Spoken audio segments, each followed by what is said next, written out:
Hello everyone.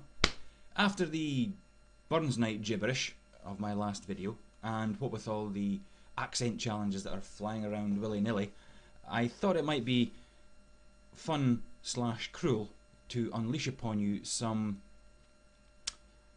choice Scottish phraseology. So what I'll do is I'll say the phrase as it would be said up here, and I'll also give you the English translation as well, and it'll be written on the screen so that you can pause the video to soak up the culture. And if you think you've got it in you to get these out of you, by all means do a video response.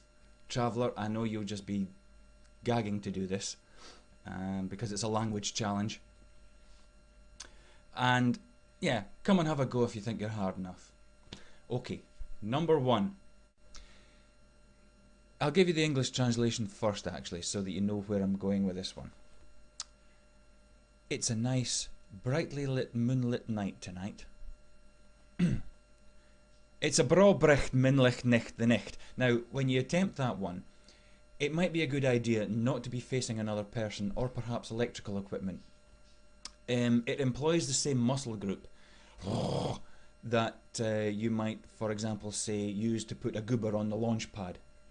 Now, it would help if you're Scottish, Irish, Welsh, and perhaps even German. Oliver and Beke, you should have no problems with this because the German language employs a lot of the similar sounds. Achtung and 888. Sorry about that. In fact, Beke, your channel name, Sprecht Beke, you know, it uses the same muscle group. So be warned with that one. It can be quite dangerous.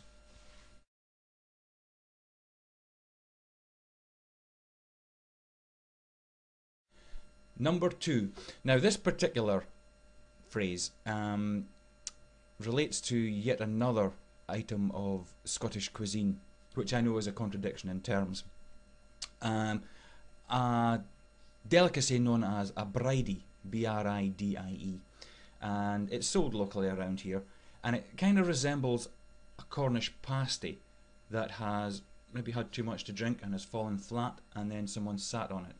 And it's basically this large semicircular pastry filled with mechanically recovered meat, and it comes in two varieties, the plain bridie and the onion bridie, which is exactly the same as a plain bridie except it's got shredded onion in it. And it's not unusual for someone to have one of each for their tea, their supper, their dinner, their lunch, whatever.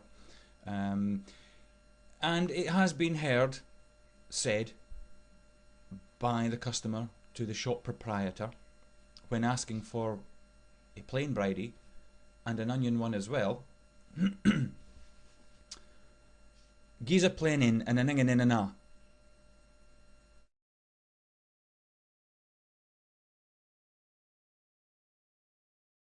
Okay, let's run that back again, slowed down by a factor of about 4 billion times. Gi's a plain in and an ingen in and a. Right, so that one requires a great deal of effort by your tongue. Okay, number three. Now this particular phrase can either be said as a mark of disbelief. You know, if someone comes and says, "Hey, I've just eaten 16 car tyres," this phrase would come in handy there. Or it could also just be a simple get lost. Achawan bile your heed.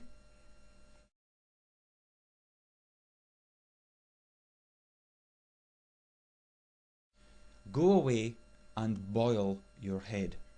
Now, if you happen to be English or American, this may prove somewhat tricky because you guys don't have the genetic modification that the Scots, Welsh, Irish and Germans have. So I'm really throwing the gauntlet down to you guys. Come on, as I said, come and have a go if you think you're hard enough. Okay. I'll look forward to hearing from you.